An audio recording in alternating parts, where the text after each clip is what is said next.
All right. Hello, welcome, ladies, gentlemen, and purifiers to that 6+++ show. I'm your host, Tom. As you can already hear, we're having a bit of a giggle because we've got a very special guests on tonight. We've got the lovely Aaron and Toby from Black Crow Gaming on for a very special round of Pin the Win Rate. We're going to be learning all about Black Crow Gaming, who are obviously a force in the UK scene these days. They've emerged really strongly in the last couple of years.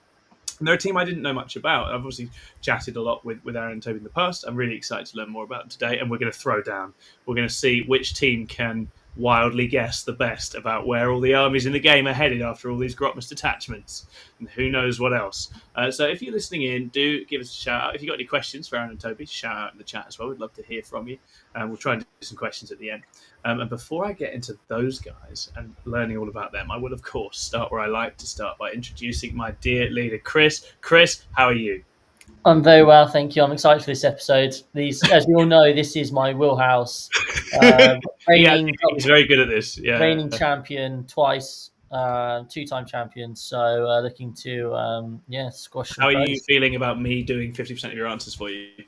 Slightly worse, but we'll know. If we lose this time, then there's a reason. So yeah, I quite like this. I think that's good. Good leadership is about blaming everyone else, right? 100%. And have you done any hobbies since I last saw you, Chris, or is it all house stuff? It's all house stuff. However, I did play a game. I did. I played a game on Monday. My new coaching client, Jim, absolutely lovely guy. He played Grey Knights, so that's why I'm going to be working with him. He had like an MSU build, so I got to play my Blood Angels for the first time. Oh, that's exciting! Which is very fun. Blood Angels are quite killy. Yes, they are. I mean, that stupid captain one-shot an entire 5-man paladin unit. So, that's the thing. But it was a very, very cool army, very fun. But, Grey Knights did just get some new rules, so maybe I'll go have a look at that. Who knows? Maybe Custodian Dreadnoughts. Oh, there's so many exciting things. That was the one you've been most excited about. The Dreadnought. The Dreadnought. The Dreadnought is the one I'm most excited about. I like the Admiral Rightly one. so. The Grey Knight one, I literally just built 3 lists, all of which I think are good. Blood Angels are also seemingly fun, and we don't even know what Grotmas thing they're getting. I'm a very excited place. I don't get to play any games, but I'm in a very excited place for Warhammer. Yeah, you're in that stage. You've got a lot of life stuff going on, but you can plot and scheme and dream. And that's what it's all about. Okay, guys, right. Let's do some introductions then. So we have here tonight Aaron and Toby from Black Crow Gaming. If you're not familiar with them, they are obviously a YouTube channel. They have all their own stuff. We'll get some links going in the description, all that good stuff. I know Toby does some amazing Dark Angels content. I'd love to hear a little bit more about what Aaron's up to as well. Now, Aaron's a bit of a specialist also in different armies. So they've come on tonight because we wanted to challenge them. We wanted to challenge them to a duel of wills and minds to see who can guess the best about the meta. But also, I'm very keen to learn about them and learn about their team. So let's do some introductions first. Aaron, Toby, tell us a little bit about yourselves first, and then we'll get into this big old team of yours. Toby, do you want to start, and then I can just reel straight into the team background? That's perfect. Yeah, that's great. Go on, Toby. Sure. So I'm Toby. I play a lot of Dark Angels. As Tom's very kindly introduced me, I love playing with small green toy soldiers. Yay! And funnily enough, in my first ever GT, I played not only Chris but also then Greg Chamberlain and Paul Bridge. Oh my word! Yeah. In the Eldari meta, that was nasty. Race night. It was a bit of a baptism of fire, but from then I've just been absolutely hooked. Love the community, love just turning up to tournaments and just seeing everyone and having a good laugh. I think Aaron will probably talk more about that community now. Okay, fantastic. Over to you. I got to admit, can I just make a comment? I quite enjoyed that tournament because I was one of the TAs because it was when we did like a collab with Lewis from Saffron Slam and then Paul from Peterborough Slam. Oh, lovely. I did it with the event I also co-TA, which is East Anglian GT, and I loved watching Toby getting fisted gently by Greg Chamberlain. Wasn't gently. It was. Greg's not known for his bedside manner, to be fair. No, he's not. Greg was the most loving. He didn't bring a Wraith Knight. What a loser. That's why he didn't get to the final. Yeah, this is right. You were on the final tables for that event, weren't you, Chris? Yeah, he was. It was me versus Michael Boyle, CSM, and then it was Clement with his double Wraith Knight against Don Maidlow, and we just got to watch Don Maidlow get absolutely bent over as his AC/DC ran across the battlefield and just all died to the red knights. That was so funny. Oh, what a healthy time for the Yeah. game. You were like at the top table. You were like just chilling and enjoying. We were having a lovely time, me and Mike. Yeah. And Dom was just not. Yeah, I can imagine Dom didn't love that experience. No. Anyway, we kind of digress there. So yeah. Black Crow. Black Crow is a funny one. So it's been going on for a long time, and it started down in Yeovil area with our two guys that our two greatest leaders, Simon and Josh, who do the Black Crow. Oh my god, my mind! What do they do, Toby? The battle reports. Thank you. Yeah, the battle reports that we drop on a Sunday. And I met Josh through a game called Lost Crusade on the phone. Yeah, you guys ever play that? It was like a really awful money grabbing Russian game where we just bullied fellow Warhammer nerds. It was like playing EVE Online but on your mobile. And and we got like talking, and I was in Norwich, and there wasn't a competitive scene at all in Norwich. The tournaments hadn't started yet. There was no competitive scene, and we got talking, and I was like, look, I want to get into competitive Warhammer. So he invited me into Black Crow, and I then went on a bit of a mission, probably the best way to put it, isn't it, Toby? We went on a kind of like a montage of recruiting people in Norwich, starting our own tournament area so that I could use that to recruit. We then recruited Toby, and like my other friends, like Ray was was the first recruit I brought into Black Crow in Norwich area. And then it just kind of Toby joined, our friend Corbin joined, and then it just kind of blew up. People started joining from all over. Well, that's right. It's grown so rapidly. Yeah, and then the way that we kind of managed that is as we started recruiting people in certain areas, we're like, okay, cool, you're going to be the chapter master of that area. Yeah. I was very curious about the organization. Yeah. So you organize your area. You grow your community how you want, and the rules with Black Crow is basically just don't be a dickhead. So, and Toby has been clinging on by the skin of his teeth for a long time. Outrageous! I'm always one slur away from getting kicked out. But on a serious note, like Toby has been instrumental to our growth. He has worked with me for a very long time. He's more like a brother to me now. That's why I could say he drives me so fucking mental. And like we couldn't relate. We got no understanding of what that's like at all. And, so we now have a chapter in Devon. Josh and Simon really helped us let us spread our wings. So we've got Norwich, we've got Peterborough, we've got Devon, we've got Milton Keynes, we've got Wolverhampton, we've got players in Reading, London, Nottingham. I think we're over 70, maybe pushing towards the 90 odd players now active. It's crazy. And then we have this big sort of open community on WhatsApp and Discord where people can join. Yeah. And that's where we just feed into the frenzy, I guess, of like helping people get to events so that no matter what, there's going to be when was the last time you guys went to a super major and there wasn't a Black Crow player there? It doesn't happen, Darren. It doesn't happen. There's always Black Crow there. I think that's what's amazing too. So I really like this sort of almost sort of federal structure you've got going on as well, where you kind of give it, but you've got your region doing different things. But I think that's what has always struck me with you guys. It's just there's a real energy. There's a lot of fun. There's a lot of excitement. There's a lot of dynamism, and you're not afraid of just leaning hard into that, right? Getting people excited and going out and doing things. Yeah. Well, the best thing about the hobby is just letting people just enjoy it the way they want to enjoy it. We have some people who maybe not as the most competitive players in the world, but are amazing hobbyists. I think. Shout out to Dino, who the last UKTC event, ITT, he won the best painted. He brought this amazing like towel converted. Oh yeah, that was amazing. Oh yes, yeah.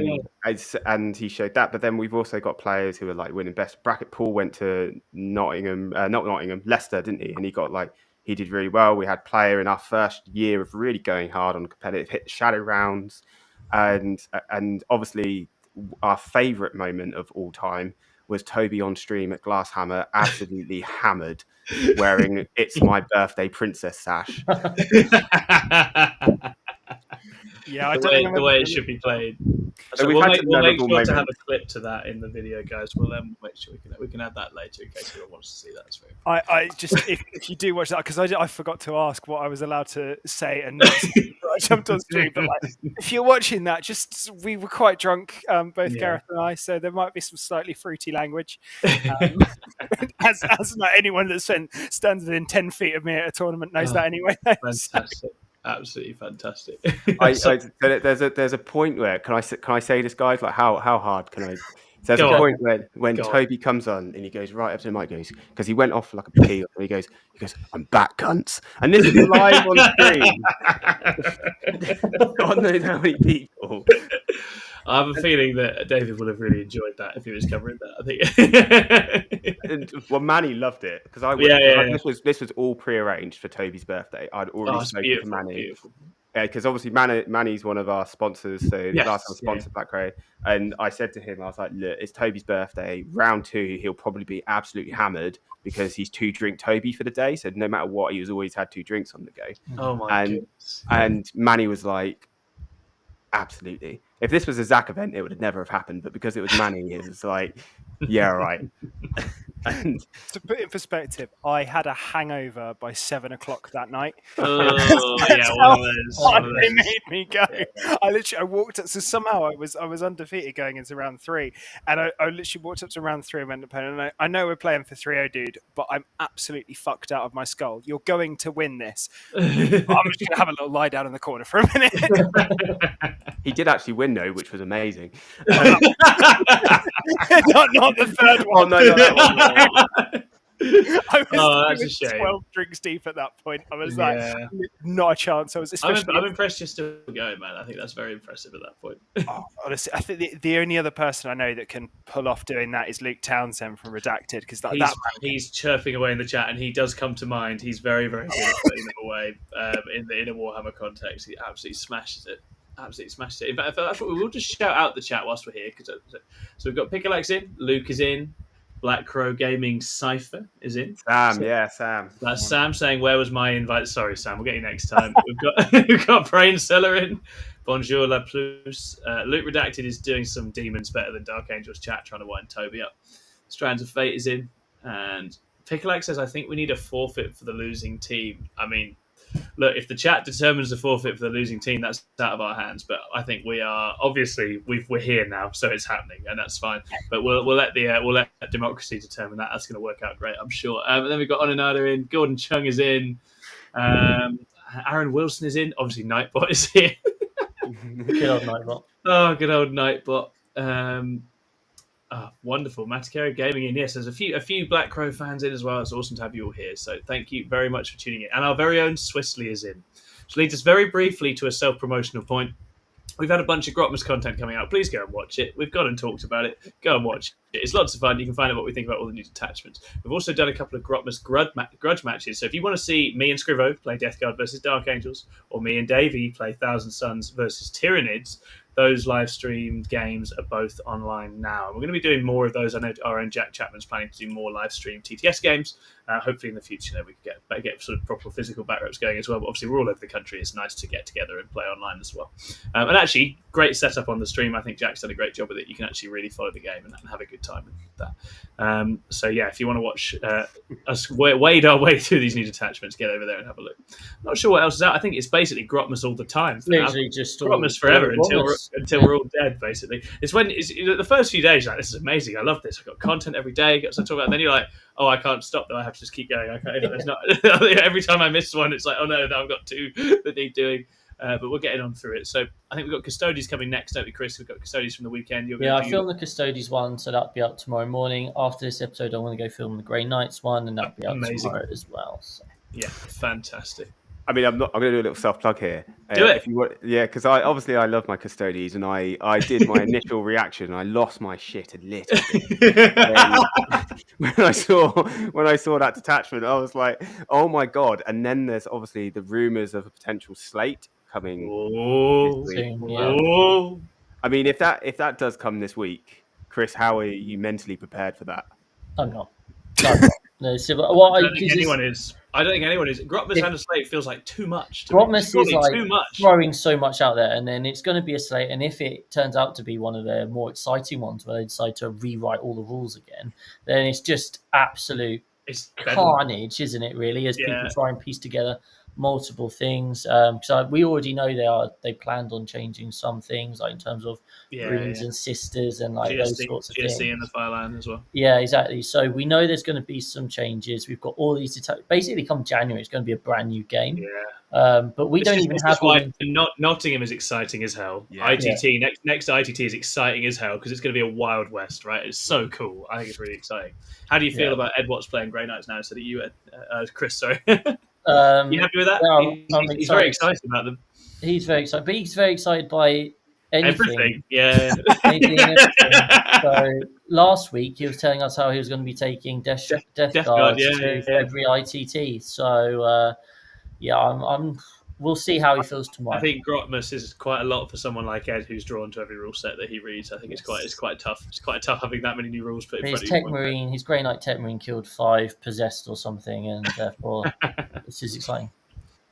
Right, we're going to start getting into it, guys. Shout outs to Noble Matthew in the chat, 2Chans in, Zito's in. We've got some love for Toby's content in the chat. Right, so it's awesome. And Swissley says, not nice, Aaron. Aaron, don't give away how the game goes, mate. Let people speak for themselves. Maybe Davey takes that one. You never know. Maybe. All right, we're going to move it forwards, guys. Please do hit like, subscribe. I'm sure I've already said that, but you know that stuff. Do that stuff. Leave us a comment as well. Let us know what you think about our terrible. We're only 6 away from 7,000. Yeah, we're closing in on 7,000 subs, right? We're excited. And I'm pretty sure we hit 6,000 during a show. Yes, we did. I think we hit 6,000 during the Tuesday show. I'm pretty confident we did. We'd love to hit Pro Gaming, 6 of you. Come on, Crows. You can carry us there. Right now, thank you. All right, Toby, it's time to get into the WhatsApp group, mate. just laying it up. time to put those bully tactics as to why we've got so many members. Got to make 7K today. That'd be amazing. Meanwhile, it's very important. Mobilizing people is what it's all about. Okay, fantastic. Right, so we're going to briefly teach Aaron and Toby how pin the win rate works now. They may have watched it, they may not have done. This is a game we do, and it's all about trying to guess where the meta's going to be at in, I don't know, 2 or 3 months' time. We'll check in. And what we're trying to do is we're going to go through factions, and we're going to try and guess how from now until when we convene back to look through the results, how do we think the average win rate of that army is going to fall? Obviously, this gets tricky because there's a lot of variables involved. And obviously, you've got to give a slight justification why, which I think is especially funny at the moment with so much information out of our hands right now. What we're going to do is we're going to work in 2 teams. We'll have me and Chris playing against Aaron and Toby to make sure we get put this 6+ Black Crow thing to bed once and for all. Get that done. And you'll each get to each get to pick. You can pick whatever faction you want and go in for it. And as you're going to see, you're going to be putting it in a bracket for its percentage. And you're also going to be trying to guess the exact number. It's 1 point if you get the right bracket. It's 2 points if you get the right number. So it's interesting. I think we've obviously got about half the detachments out, thereabout. And no data slate. We've got data slate. Who knows? Who even knows? Right? Could be data slate. Could be data slate any time. We've got all sorts of information that could land at some point. And we're going to try and work out where it's all going to fall. Obviously, we also know, books are coming. We know there's a couple of new books on the horizon. We know that, there was already shifts in the game before this even started. So I think it's a wild time to try and do this. And I am very excited to see what people think and why they think it. Obviously, because you are the guests, you get to have first pick. I don't mind which of you goes first, but who fancies it? Who wants to step up to the plate? I think me and Toby probably have a similar position on some shiny skeletons and where we think they're going to end up. Are they going straight in with that? I mean, take it. Who wants to step up? God, Toby, what do you think? Oh, shiny skeletons. All right, let's talk Necrons then. Yes, then let's go. Necrons. All right. Well, Necrons, we've seen their new detachment. It's got probably everything that Necron vehicles could want. I mean, Yep. missing maybe that little bit of extra flexibility of a bit more than one full back and shoot. Yep. So I think that's probably the only real way. Those poor things. Yeah, I know. I do think that people are getting a little bit overexcited for them in some way. For sure. But I think a lot of it depends on how much a DDA still costs after the slate. Yeah, because that, like, great tank. Why is it 50C? Is it 50C? That's bonkers. Yeah. I have no time for that. I know, and it's 50C, and it's really long, so they can just be like, "Oh, I'll pivot," and if you're doing hidden supplies, it holds. Excuse me, it holds space. Necrons are coming for me, clearly. He's choking on the last DDA he had fun with. Yeah, choking on the DDA. He went up one hole and just trying to come out the other now. Essentially, I think we're going to see them probably at 54%. Okay, that's nice. I think that's sharp. That's sharp. He's not jumping the gun. He's not getting carried away. He knows we're living in a fairly balanced game these days. But he thinks we kind of have a similar opinion with how they've dropped down to this sort of middling area, of like a 50%. But I do think this new detachment and the type of meta we're going to be potentially could be going into. I think. I think the 54. I think they're definitely going to be positive. That's for sure. 54% is a good shout. Yeah, absolutely. We're definitely looking, like, at the moment. I don't know if you guys agree, but it looks like we're sort of going towards a tank meta again, like quite heavy. It's been that way for a little while, hasn't it? Like sort of mech and monster skew has been the vibe for a little while, and I think Necrons, that detachment feels like it will go great into that, right? It's just there for a shootout. So I completely agree with that. Right, that's one of the big early markers. Necrons at 54. So we're setting our stalls on a fairly healthy game, guys. We're sorry if we're wrong. Chris, you can start us off, mate. You're the captain. Lead by example. Thanks. I want to go with Custodes. Yeah, Dreadnoughts. So they're definitely going to. I think they've got to be in the plus, so over 50%. Sure. There's going to definitely be a bit of hobby lag, as people try and get their multiple dreadnoughts in. But in the meantime, as they get a few dreadnoughts in, we'll be seeing like mixed arms combination with some dreadnoughts and maybe one or two blocks of advanced and charging infantry and that sort of thing. And I think I'm genuinely really interested to see how they go. The dreadnoughts could definitely be quite a scary time for some matchups, but as you always see, any sort of severe skew, unless it's got severe like killing power, it's going to have weaknesses. And especially, like the Dreadnought build. I mean, they get +2 OC, but as soon as they take a wound, they lose that +2 OC.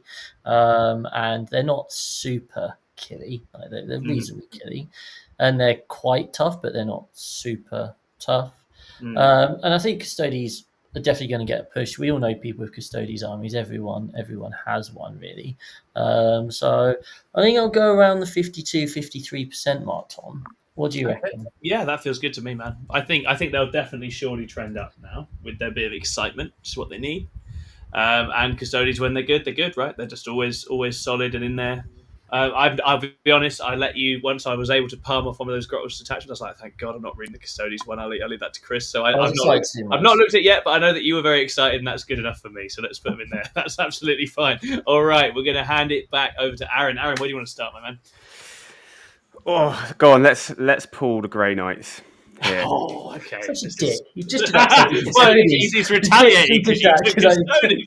Yeah, exactly. You know what, mate? This is what happens. You take my favourite faction. I look forward to you getting this really wrong. So I'm going to put them as below 45% now.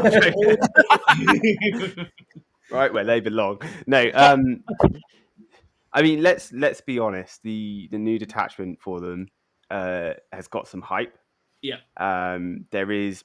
Even at as we were talking pre-going live, we said about how they could produce an awful lot of mortal wounds but it's situational. However, that's not what I think is going to win them the games. I think that what's going to win them the games is actually that they can produce those mortal wounds at an average level without the situations being there, and it would still be devastating because neither those Necrons nor those Custodes detachments have mortal wound protection. That's a good spot. They don't.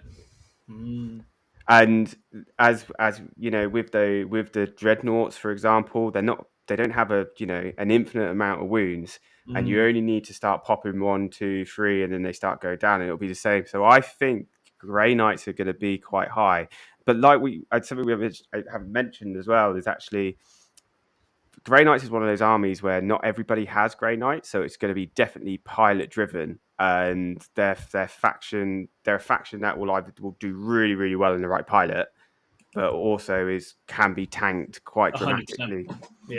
Be tanked quite dramatically. So I think actually they're going to be in the 50-54 bracket, and I think they're going to be sitting at 51%. 51, nice. Okay, yeah, that makes a lot of sense to me. I think it's just be interesting to see if they get enough of the hype. I feel like with all of this, there's always these trends, right? And we're too far. We're not far enough through the release to know what's really going to have everyone mad in like 2 weeks' time.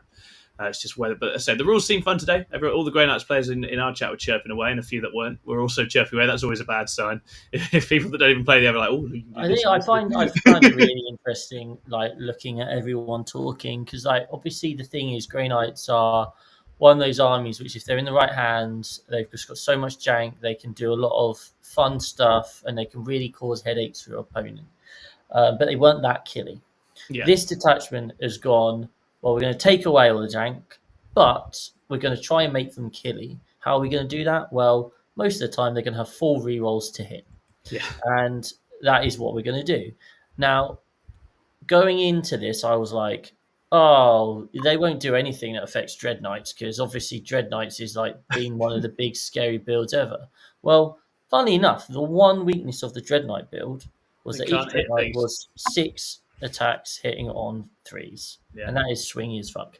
So what happens if we just give 6 Dread Knights 4 hit rerolls, and then that army, which was terrifying for most people but sometimes inconsistent, is now fully consistent? Yeah. So I think what you're going to find is that in January you're going to face a lot of 6 Dread Knights, and it's going to be pretty miserable. And I don't mind it. I don't think they have been struggling. I do think they need an uptick in terms of their output, because armies just boss the space now. They have to be able to actually kill their way out, and I think they've not been able to do that for a while. And that is what they can do. But I mean, I built 3 lists today. One's got 6 Dread Knights, one's got 4, and one's got 0. And I just think they're all good lists, because your 5-mans are like your 5 strikes or your 5 interceptors with full hit rerolls and 1s to wound. They're pretty brutal. Purifiers are pretty brutal.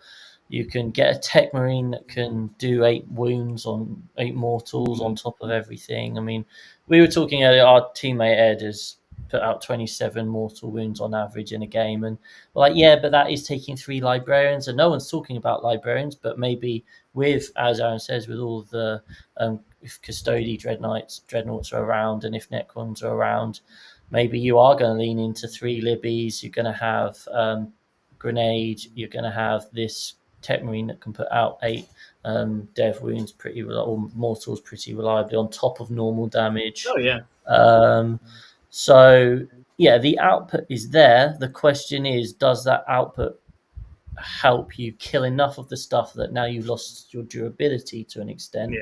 You still keep in the game, because you still don't have. Does this detachment still have 3-inch deep strikers, or is that gone? No, so it's now 6-inch if you're within the hallowed ground. They've got one of these magic happy land ones.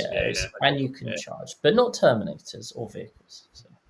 That's quite interesting. Yeah, I'd say it's an interesting one for them. So the meta had really gone against them for a while. So it's just whether this suddenly brings. I'm very curious to see. I'm looking forward to trying them out. And James Clifford was in my DMs saying, that's always a good sign.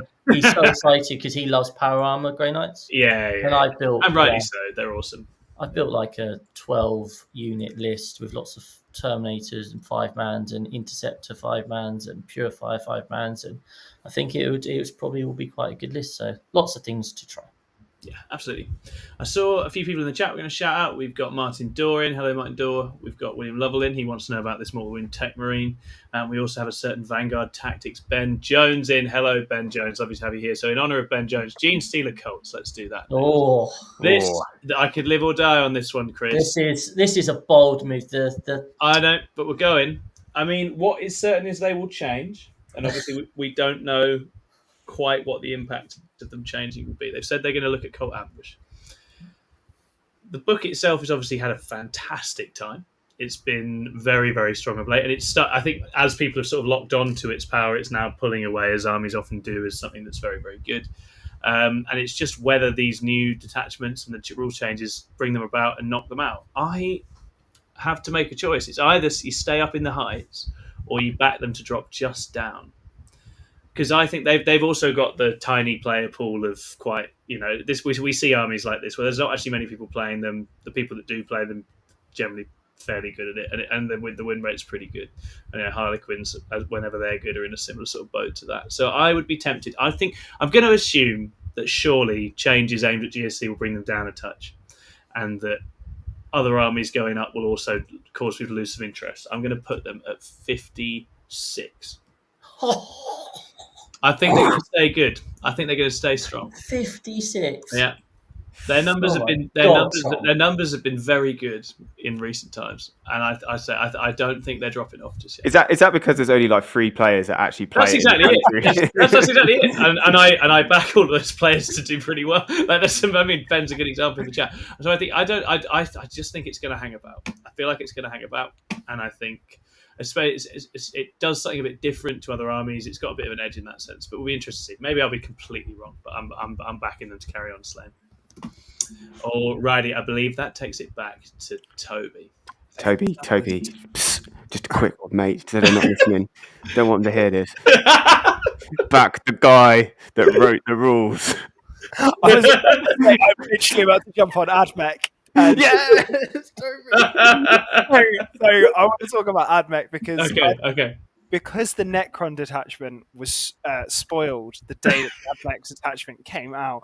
I think AdMech did not get their due. I completely agree. It was so sad for them. Yeah, and it's so good. It's really good. It's so cool, and you think about the way that AdMech, they've been very, very quietly just sneaking up along the way, and now I think especially, and it kind of goes back to your point there, Tom, that it is a certain player pool. Yes, I agree. Consistently play AdMech, and they are, I think partly it is a bit of a shame because it's restrictively expensive in terms of actual monetary cost. But it's starting to get a little bit more time in the sun. Yeah. And I think we're going to see it more and more. And you look at things like the way that they combo with those Vanguard and things like that, and the way they can just really easily jail people. And now suddenly they're getting a reactive move and all that kind of shenanigans. It's there's every tool that you go, okay, so crits on 5s, where's that been good? Things like Fire Discipline. Reactive moves, where's that been good? Phantasm. You start going through, these are the tools that you need. It's a huge toolkit. Yeah. Exactly. And I think with the range of models that they've got, when they're suddenly looking, going, oh my God, even our battle bots are looking good now. They've got the movement shenanigans, they've got the damage shenanigans, and they've got that sheer number of bodies just to sort of hold primary or block your opponent out from doing the good stuff. Yeah. And couple that with good quality players jumping on them, and it making it a little bit more difficult for people to just go straight in with AdMech. Usually they really have to love them to build that army. They do, yeah. I think I'm going to go with 57%. I love it. Yes, that's the kind of ambition we want. I think AdMech, I agree with you. I think the rule set's phenomenal. I think that it's one of those detachments where just you can do so many different things with it. It's giving you all the tools you'd want to really build a game plan that's going to hurt people and get some sort of jank going as well. And they were just starting to grow into people's attention anyway. And I think this detachment's really good. As you say, they got a bit overshone by Necrons. But will it be the small player effect, small player pool? It'll be, Johnny and Malik off slapping everyone down with the AdMech as always, carrying them. It'd be interesting to see. 57%. Are you sure? Chris is always cussing people out for daring to dream. Don't worry about him. This is why he always wins, because he's got no hope, no optimism. I look forward to ripping the shit out of you in 4 months' time. I was just like, are we all just going to end up going? Yeah, it's going to be between 50 and 50. Yeah, no, there's no point. There's no point. We're not doing that. That's not. I like that. No. Toby's a dreamer. That's what we want. That's what we need. He is a dreamer. You are correct. In Johnny Simmons, we trust. In Johnny Simmons, he's He'll have 100% dreaming of toasters, and he knows that the toasters are going to do well. You got to fucking move and charge out your toaster now. What's not to love? Right? Just go and do that. That'd be awesome. All right, that brings it back around to our Capitan, Chris. Where are we going next? What dreary middle of the road win rate do you want to predict? Let's go with Death Guard. Oh, fucking hell. Perfect. All right. So Death Guard, obviously, anyone who plays Death Guard doesn't seem that excited, I don't think, from what I've heard. I mean, they've kind of lent into let's stand in the mid board, but we're going to get there ever so slightly quicker, and we're going to be ever so slightly more durable, but we're still just going to get in the mid board. I don't see, personally, people flocking to play Death Guard when there are so many more exciting detachments out there. Mm-hmm. So people aren't going to be trying to hunt down that secret source, even though there probably isn't any. And I'm going to go for 47%. Oh, he's going for 47. Okay. What do you reckon, Tom? You've obviously played a game with him. I play it. It's hard to hit it if you're trying to shoot it. It's really annoying. I think some armies are really going to hate it. Yeah. I think the drops we got on Death Shroud, I don't know what this slate's. Obviously, if there's a slate, maybe they reverse that away. But Death Shroud are very cheap. Death Guard were already in Play Company, looking quite spicy. They are, as you say, they're one of those armies where they're a bit ponderous and you can map the movement and play around them. But I don't know. This is honestly, it's the most optimistic I've been for Death Guard in general terms. Are you saying you think they're? I think they might well place above me. I honestly do. I don't know that the new detachment will do it that much. I'm happy for you to if you. No. I think that's it. I think we're covering a wider range this way. And the thing is, they don't normally hit above 50 much, do they? Death Guard. They don't traditionally. That is my theory. Yes. They don't traditionally hit that spot for long. And I guess if some serious gunny detachments, emerge that can really lift them regardless of stuff, then it's like, well, what else is that new detachment doing? But yeah, I don't know. I think Death Guard are probably in for a decent time. But I don't know if you've seen our King of the Ping League, Chris, but they're smashing everyone in there. They've been absolutely skewed meta. Yeah, it is a skewed meta. Yeah, Speedwire is more common there than in other metas. Yeah. But it's definitely they've definitely been cleaning up in there. All right, so we'll put Death Guard at 47 for Chris. That tags it back over to Aaron. Oh, I'm going to go for him. I'm going to go for the Astra Militarum. Beautiful. This is a big pick. This is a bold pick. Let's see it. Oh. Yeah, so look, everybody thinks that they're going to get nerfed, but I think the nerf is going to come from the fact there's going to be a rule change from 3-inch to a 6-inch D-strike. Okay, and I think their book is going to come out, and I think they're going to be super spicy. And I genuinely new creeks not be spicy, right? I think they're going to be ridiculously good. I think the only thing that's going to bring their win rate down is going to be the player base. As always is the case. Hi, Harley. We love you. All guard players are shit. Yeah, they are. There's a because look, when you go to these big competitive events, you're always going to get those guard players who do it more thematic than they do being Harley, where they just go on eBay and buy 18 of whatever he needs to make the army go boom boom. I genuinely believe that they're probably going to be, I'm going to say it, 59%. 60%. I think 60%. I think so you're going in this top 60%. Oh, I love it. Can we introduce a rule that if you're like more than 5% out, you get -1 point? I don't think we can, Chris, because I don't want you shutting down. Toby, do you agree? Okay. Do you reckon they're still going to be amazing? I think their book's definitely going to fall in this window, right? Because that's after Christmas, so they'll have had the new book.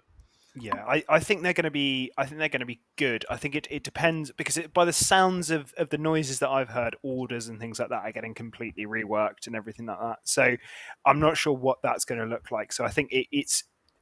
I think 60% is a bit bolder than I would have gone for.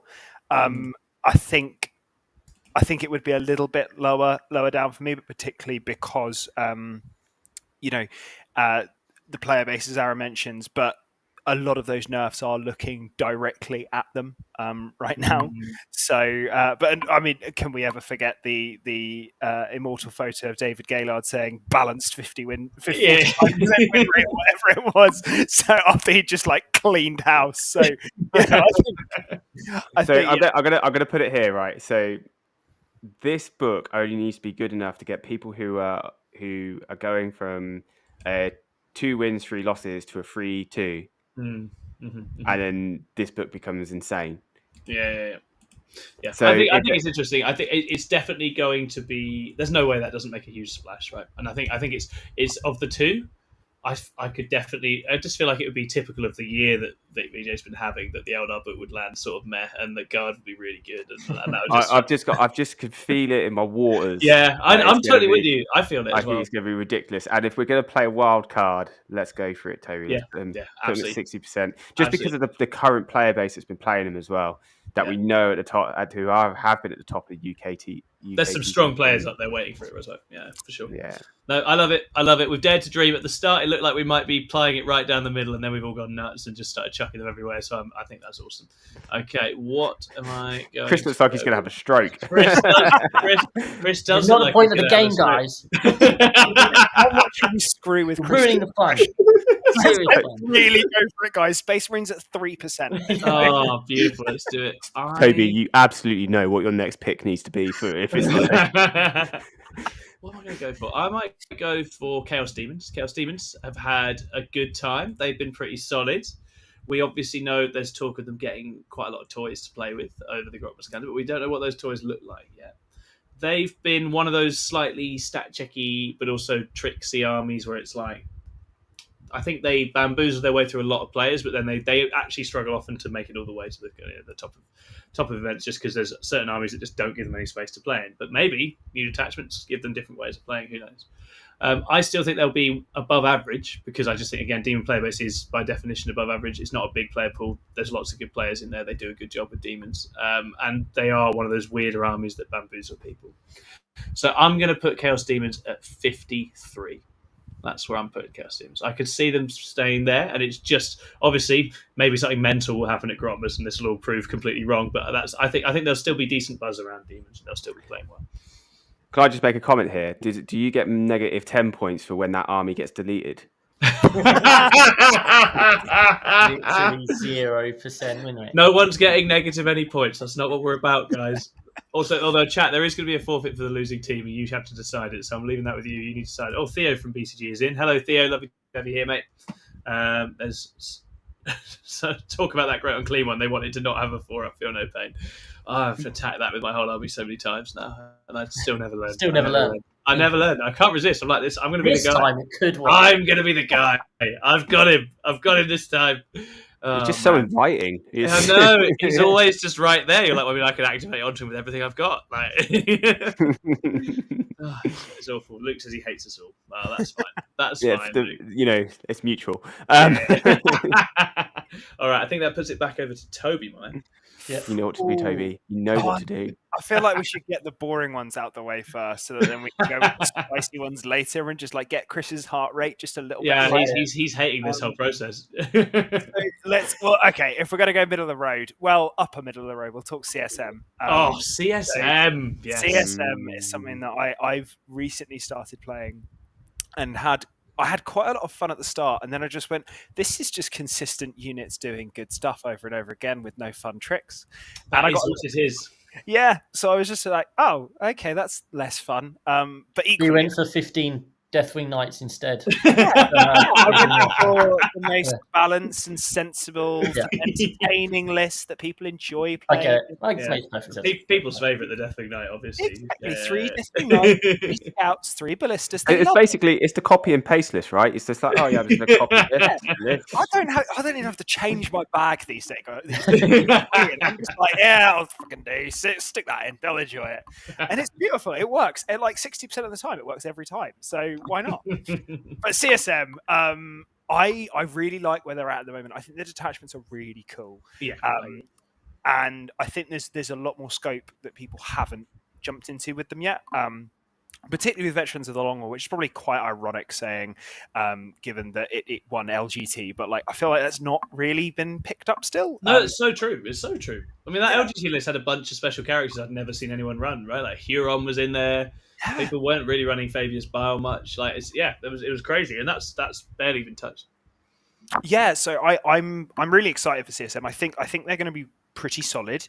I don't know. There does seem to be a bit of a lethargy around people picking them up, and ever since the sort of the Forge Fiend Abaddon Hellbrute builds kind of died on their backside. It doesn't really seem like they've really been picked up, and people have gone, "Oh my god, I love this!" Apart from for sure ruining everyone with Renegade Raiders. But I think they're really solid. So I'm going to go 53% for CSM. But I'm excited to see what happens, particularly with their Grotmas calendar. I would love to see something really cool with that. Interestingly, that will make or break it for CSM. I think they need something exciting, don't they? Yeah, I think we need something that's not just Legionnaires are just quite consistent. Chosen are quite good as well, and I quite like the idea that maybe that will come with Emperor's Children. I think there's a lot of very cool scope with there. We've had totally, absolutely. I think that's a good pick. They say that whenever I play them, they feel consistently like there's something there. But it's not, as you say, it's not leveraging something that's so unusual or so powerful that people can't deal with it. It's just, it does damage if it hits you, no doubt about it. But it does feel quite linear and quite honest in its play, especially now the Accursed have all been taken outside and shot as well. That was the fun thing with that Chaos Knights detachment, where you're like, you can take this much damned units. And I was like, so that's one Accursed Brick, and then maybe you can cram like another unit in if you're lucky, because they're so expensive now. There's no way you did anything with that. I'm going to shout out the chat, then we'll move back to Chris. So we've got some crying about Felhammer Siege host not being good. Paint 17 asks, why can't Iron Warriors be good, GW? Well, they wouldn't be bitter if they were good. And then we've got Mega Miniatures, who says, came for the competition, staying for the first to be brave enough to choose the elves. maybe that man is just about to speak. Who knows? James Marsden's in. Oh, James, you legend. Lovely to have you here. It says, problem with CSM is that there isn't anything in there that is that exciting to play with. Yeah, I just don't... I can't write a list for CSM that feels like it does a bunch of stuff. I always feel like I've written a list where I can do a thing and it's okay at the thing, and it's. But I've struggled since the points changes they took to have something where I feel like I've got the real command of units and assets. Probably that's because they balanced it, which is probably good. And then Paint 17 says the Grotmas detachment is clearly just Alpha Legion again. That's so good. Just the same detachment with different wording, but the exact same rules would be so good. That'd be so fun. I love that idea. Absolutely amazing. All right, we're going to take it back to the Capitan. Chris, what are you picking, mate? Well, I've been goaded into it. You'll go Eldari. We knew it was coming. This is a fucking poison challenge because I've got no idea what's going to happen. Horrendous, because we don't know what their Grotmas detachment is. No. We don't know if the balance data set is going to affect them. We don't know when the book's coming out. 51%. Oh, that's bold. 51%. Okay. Because I think they're going to get something. Eldar have such a good set of rules that even if the Grotmas detachment is weak, I think they'll still be fine. At the moment, they're not doing that well. I mean, they're the high 40s%. Yeah, they're okay at the moment. So I think it's going to tip them over into the 50 to 54 bracket. I don't think it's going to put them into the 55. Here's hoping the Grotmas detachment isn't truly broken. But obviously, I have no idea. But I feel like the comparison's Thousand Suns, right? Where like they had a wild index, and then their detachment is like, it's all right, but you can feel them being careful. I'm surely it'll be like that. Yeah, and I don't think we're going to get the book quickly enough to throw the. Because we don't even know when that's to be relevant here. And even if we do, I suspect everyone's going to want to play Eldar because of their really cool new models, in which case that automatically brings the win percentage down, unless it's levels of broken that we just don't see anymore, which is why we don't really ever see 60% plus anymore, especially with armies full of players who play all their things. He's necking on Aaron with his come on, mate. This is a friendly show. I just want to add this right here. So Aaron gets a rebuttal. Yeah, go on. Yeah. So I was so tempted to pick Eldari. So tempted. I knew that if I did it, that would break Chris. Yeah. That's what would you have put Eldari out of interest, Aaron? Like 75 or no, I'd have gone for the 45-49%. You've gone to 45-49. Okay, that's just because I think the stuff that is coming out is quite hostile to what we put in the mid bracket. Is quite hostile to Eldari. Yeah. Yeah, that's totally fair. Yeah, I agree. And that's just how I feel about elves in the game in general. I just feel like they've actually built an edition where there's a lot more things that punish the way elves like to play naturally in what other armies do. And it's just whether, I say, they're not likely to give them enough raw power to get out of that situation. But yeah, so we're going 51 for the Eldar, Chris. A little bit of an uptick. Those Wraith Knight Ed Watts copies leading the way. Getting some violence done. Let's go, Eldar. Beautiful. Look at you. Eldar in a middle bracket, and there's not a single army in there that would want to play right now. Maybe CSM. Maybe CSM. That's about it. All right. Okay. And Page Thursday says, looking forward to watching a Phoenix Lord and Warp Spiders go 24 inches then charge. Yeah, me too. Just goodbye back objective every game. Just can't resist. Just gobble. Let's go. Let's do it. That'll be fun. Alrighty, right. We're going to send it back to Aaron. And Aaron, you have my permission to slag Chris off as much as you like because he's been a bit rowdy and hostile. So I think it's all right. He just it's let him do. It's his channel. We've got to give him. Don't you fucking forget it. We've got to give him some preps here. I am going to pick. There's two things. One thing I am disappointed. I don't see Deathwatch on there. Oh shit! All right, Chris, add Deathwatch in. Go on. So I just want to quickly just point that out because, Games Workshop already deleted them, upset so many people. And 6++, I thought you guys were a channel of the people. And I know, we fucked it, haven't we? We always forget something. You know what, it's Chris. He just wanted to shit on them a little bit more. Yeah, I really hate them. We'll get them added in. Do you want to do Deathwatch? I want to pick Imperial Agents. Okay. Fantastic. All right, let's go. So they're still a bit shit. Let's be honest, and we can't keep putting everything in the middle park. We can't keep parking the bus. We can't be safety. Someone has to prop up the team. Let's go. At the minute you're reminding me a bit like where it's like safety Steve. We got safety Chris here. It's bang average, mate. He's the Jose Mourinho of pin the win rate. He just plays. He's just playing for the 1-0 win. He's taking no risk, no joy at all. When there's like 10 factions all within the 50% win rate area, it's a pretty safe pick. But I'm gonna go. I think they're gonna be low. I think they're gonna be like 37%. Do it. Absolutely chuck them in. Let's do it. So Imperial Agents at 37. I don't understand. We were talking before the show about Reddit and how you shouldn't really get too sucked into what people on Reddit say. But I did see a really funny post by a guy who'd gone in on Imperial Agents as his first army. It was just having a terrible time. And it just made me laugh because obviously, I know it as this meme army that Sai plays, wherever Sai is. I hope you're listening, Sai. I love you very much. And then other people don't really play it as a thing they're expected to go and compete and win games. Right? People will use it as fun or plug it in or whatever. But I just thought it was really funny. Someone's been to a Games Workshop and they look amazing. I'm going to play that army. And then you get there and you're like, this is a huge puddle of shit. I can't win any games. I'm just getting killed by everyone. And it's like, oh, sorry, they just wrote it like that. I think they were just being sensible with it. The guy that sold Imperial Agents to someone walking in, that Games Workshop employee, absolutely, deserves a medal. He saw that guy coming from a mile. Imperial Agents player.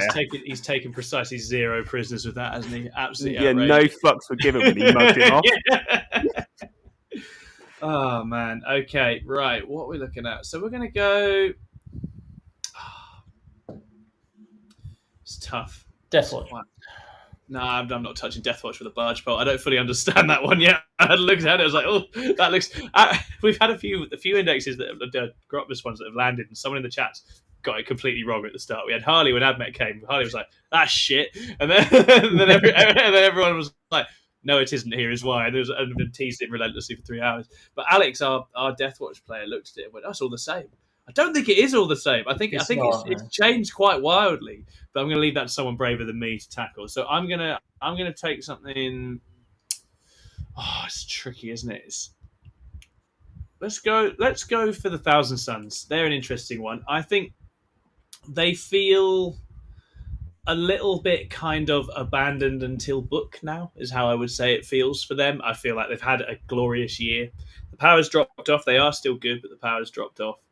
And then the detachment's not exciting. Theo with his obligatory "Can we have T-Suns in SD and call it a day?" He always posts this every time. Oh man, I don't think that's where the buzz is going to be. I think they've dropped off a bit, and it's just what side of the 50 they fall for me. The new detachment's fine. It's okay. I enjoy playing it. It's nice being -1 to hit everywhere if you want to be. That's quite fun. But then there's loads of new things in the Ascendancy that I feel like will just body it. So it's very, very tricky. I'm going to err on the downside. I'm going to go down for Thousand Suns. I'm going to put Thousand Suns at 49 and say that people might lose interest in the short term.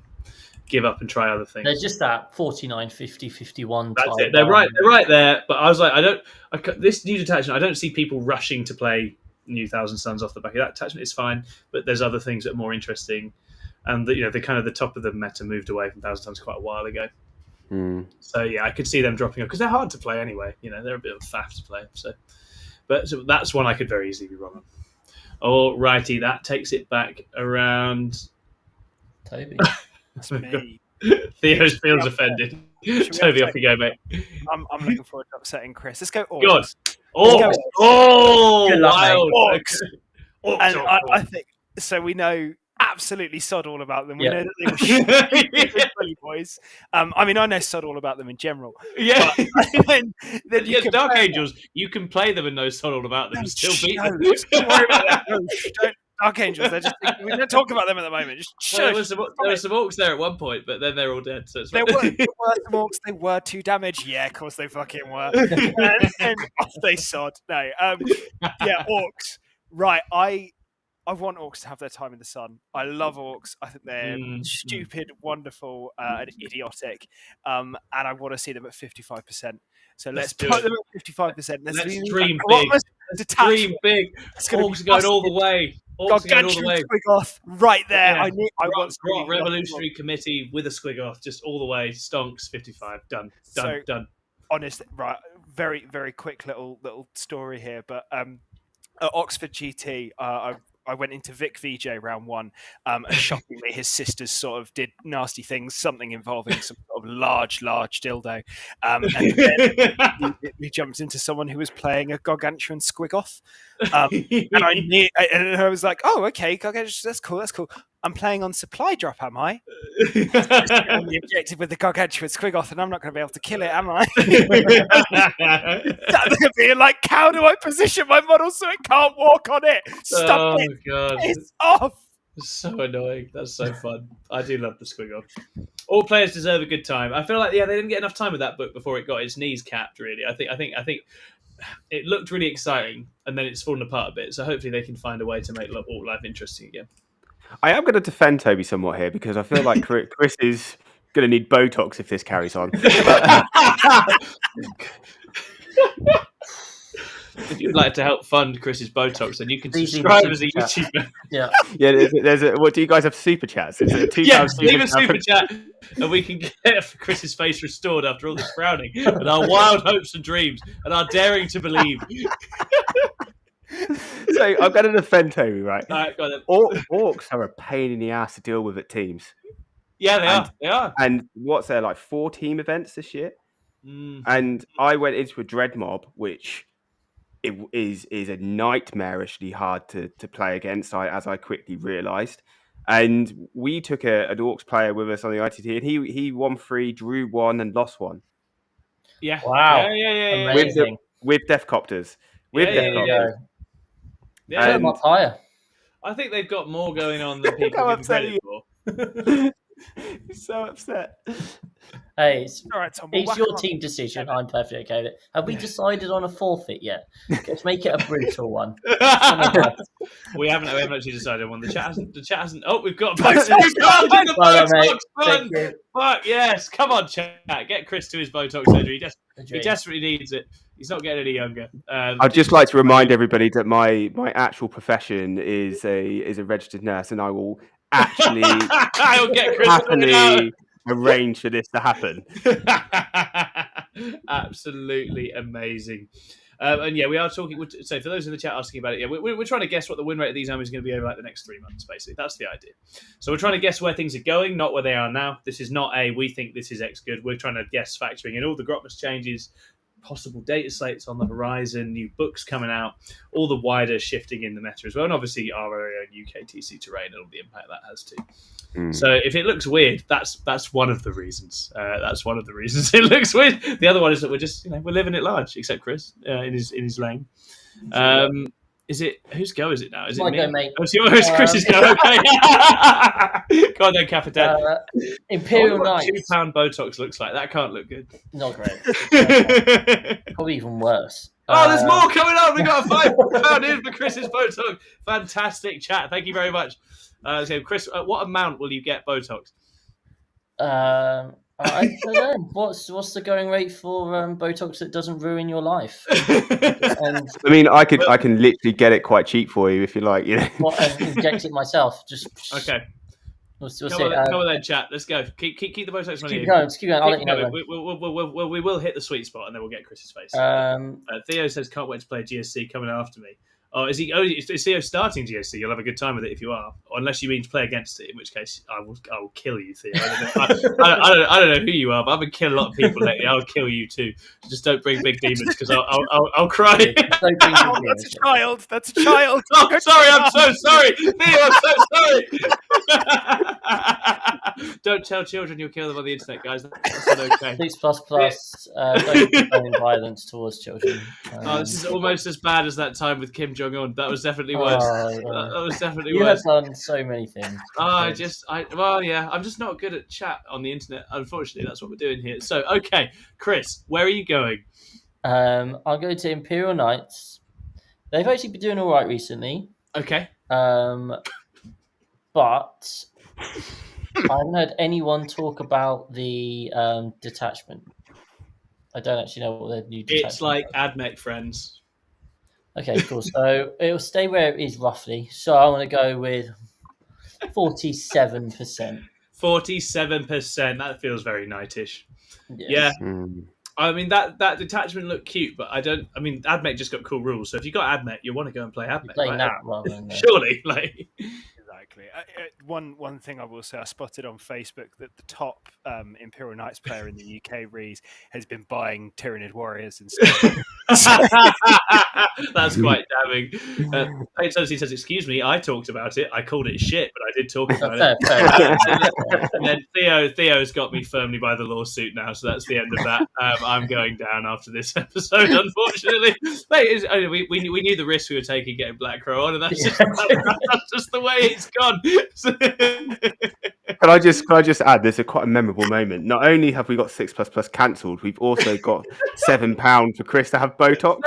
What more could you want in a stream? That's unbelievable. That's a huge thing. I mean, and counting, guys. We can still get Chris to a truly. We don't hit a couple of hundred by the end of tonight. I don't know. Absolutely, guys. If we get to £20 for a Botox fund, I will literally. Are you, Chris? Are you at Nottingham? Thankfully not. No, he's not good. Oh, but we can bring it back for him. If you bring it, that's fine. One of us will take it to him. It's fine. I've literally been Googling how much Botox does £7 get me. Oh, man. Fantastic. Everyone's expecting me to get 6++ cancelled. You're not wrong. Yeah, I know. It's absolutely brilliant. It's beautiful. It's taken us down. I mean, it's just so easy. We've fallen straight into the trap. We have. I can't believe it. So we've got Knights at 47%. I think that's totally fair. I don't see anything massively I need to save for the lawsuits. Yeah, I mean, if anyone wants to contribute to my defence fund, I'd absolutely love that. Please, someone super chat. Guys, super chat, and I'll represent Tom. Oh, beautiful! Yes, that's it. That's it. Not a trainer. We'll get Toby in a suit and tie with little Lionel Johnson on his stand, and we'll just go from there. It'll be fine. It'll be beautiful. Okay, fantastic. They'll relaunch T6++. Yeah, we'll probably move on. We'll be okay. Chris will move on and be okay. Alrighty, Toby, it's your turn, mate. Where are we going next? Oh, crap, is it? No, it's my turn. Oh, shit! Yeah. Sorry, Aaron, mate. It was Chris's go. Yeah, that's absolutely right. Yeah, because this is my opportunity to make him go further into despair. Yeah. So I'm gonna go for Votan. Oh, okay. Now I think Votan are quite spicy. there's certain players on Team England Discord who are all TTSing with Votan at the minute. And I think going into this current meta, I think they're going to be quite good. Now, I'm cautious about how high I put them, but I think they might. Oh, I'm 55%. I think they're going to be really good. I like it. I think Votan are in a funny spot where I think they've been good for the last 2 months. I think you're completely right. Like, I think they've been legitimately quite strong, and I don't think we've seen people exploit that as much as actually they should. I think purely because people have played it and kind of moved on. I think a few good players, Alex Gins was just murdering people with Votan at ITT and local in Saffron, absolutely destroying people. Tom Green's been playing well with it. I think it still has a lot of raw power, and it's a great shooting army. And so I think, especially for the UK scene, like, good shooting army can just always do work on UKTC as well. So I think you're completely right. I think they could definitely shine. As they just love hoovering stuff up, don't they? And I also think this, from what the rumours we've heard from the data slate, and for the room, and if their detachment is kind to them, I think the data slate is going to be really kind to them because just the way it seems to be going. We're going into this vehicle meta. They're quite good at they love vehicles. Flat removing vehicles. And like I played Greg, and he took his Votan, and he went into the Dreadnought spam, and like I said, there's no mortal protection. And that's something that they can just put out loads of mortals and devs, and it wasn't difficult for him to just pick one up. Yeah, I think this is something that when we had Wings on the show talking about new metas and stuff, he talked about how Votan do quite well because people try a lot of stuff out, and Votan are themselves, they're a stat check, but also their army rules at the moment are like anti-stat check. It's like, oh, you brought some tough stuff, I just judge it all and hoover it. So they're quite uniquely placed in a meta where people are trying out skew and hard targets. Yeah, I totally see that. I could totally see them thriving. That'd be really cool. James Mars in the chat, one of my Rock and Stone Votan buddies, says just want different rules to play with Votan, and I'll 100% be back on them. James, when Votan get those sweet Grotas rules, we're going to have to do a show, mate. I hope you're well. It's been a little while. I've got £5 for my defence fund. I'm ready to go. Toby, get ready for the payday of your life, my friend. You got £5. We're doing this thing. I think I'm confident. Much worse for £5. I'm confident I'm going to be okay.